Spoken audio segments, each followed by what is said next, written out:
Aujourd'hui, quand je vois les grands-mères qui boivent l'apéro avec les uns à côté, qui jouent aux cartes, qui apprennent le français à des gens étrangers, je suis super heureux.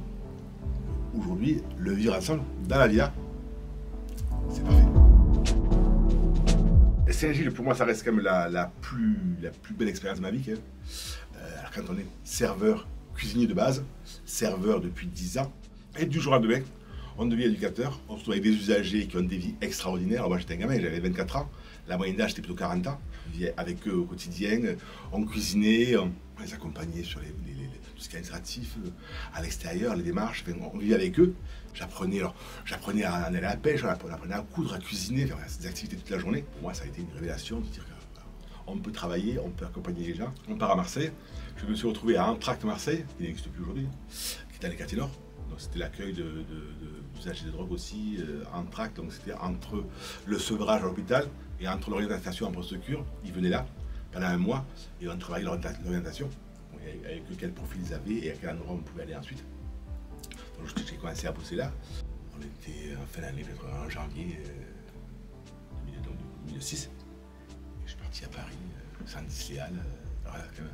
Quand on parle d'Entracte, une petite boutique avec 15 résidents à l'internat, où on vit avec eux, c'est pas le même rythme. Quand on arrive au Saint-Denis-les-Halles, on accueillait 100 personnes par jour. Des gars de la rue, c'était rock'n'roll. À la veille, je m'étais posé dans la boutique aux Saint-Denis, il y a un petit bistrot en face. Je m'étais posé pour voir un peu le flux des usagers, les équipes. J'ai dit, c'est compliqué.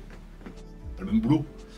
Mais ça a fonctionné tranquillement. Et après, après une année, donc 2 ans à Paris, étant ni moi, je voulais essayer de trouver un billet pour retrouver un peu le sud. Je me suis retrouvé à retourner sur l'Entracte, non pas à Marseille, mais à Montpellier.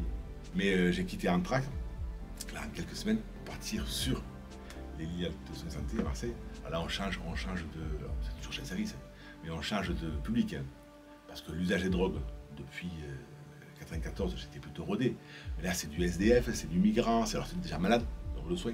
Il n'y a pas d'éducateur. Donc ça a fonctionné. Et en 2017, Jean-Marc s'est rapproché, ou a été rapproché d'Alsacienne pour aller à Saint-Camille, à Théo-sur-Mer. Il y a un côté hôtel, il y a un côté senior, il y a un côté CHRS.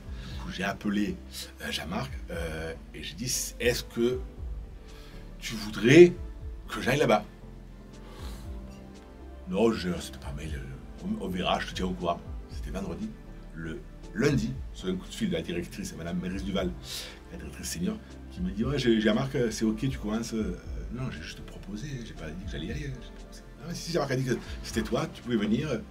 Et bien voilà, pas le temps de réfléchir que je me suis retrouvé à Théo-sur-Mer. Les LIAL de soins de santé de Nice, qui ont eu la chance d'avoir des places qui se sont vues augmenter en termes de capacité, mais pas la place dans leur structure. Moi, depuis que j'étais arrivé à la villa, j'avais dit on devrait les recevoir sur l'hôtel. Comme moi, je connaissais ce public de Marseille, et que j'avais imaginé que ce public-là, avec mes grands-mères, ça va être tout sympa. Ils ont dit OK, et donc on a ajouté sur le côté vacancier un étage, donc 26 résidents, et l'HSS. Alors, vivre ensemble, peut-être qu'avant d'arriver à Saint-Camille en 2007, je ne l'avais pas réfléchi. En tout cas, pas aussi mélangé en fait. Parce que forcément, quand on travaille avec des résidents, des éducateurs, on vit ensemble. Mais il y a en gros des salariés et un public. Là, à la vie à Saint-Camille, naturellement, il y a plein de publics. Et aujourd'hui, quand je vois les grands-mères qui boivent l'apéro avec les uns à côté, qui jouent aux cartes, qui apprennent le français à des gens étrangers, je suis super heureux. Aujourd'hui, le vivre ensemble, dans la VIA, c'est parfait. Quelle est l'activité qui t'étonne le plus? L'activité qui m'étonne le plus, alors moi, vu l'évolution, je trouve qu'il y a plus grand chose qui me surprenne. Parce que quand on voit, dès qu'il y a des soucis qui arrivent, là, ce qu'il y a eu entre les migrants, la guerre en Ukraine, ça rebondit pour trouver des solutions pour répondre aux besoins.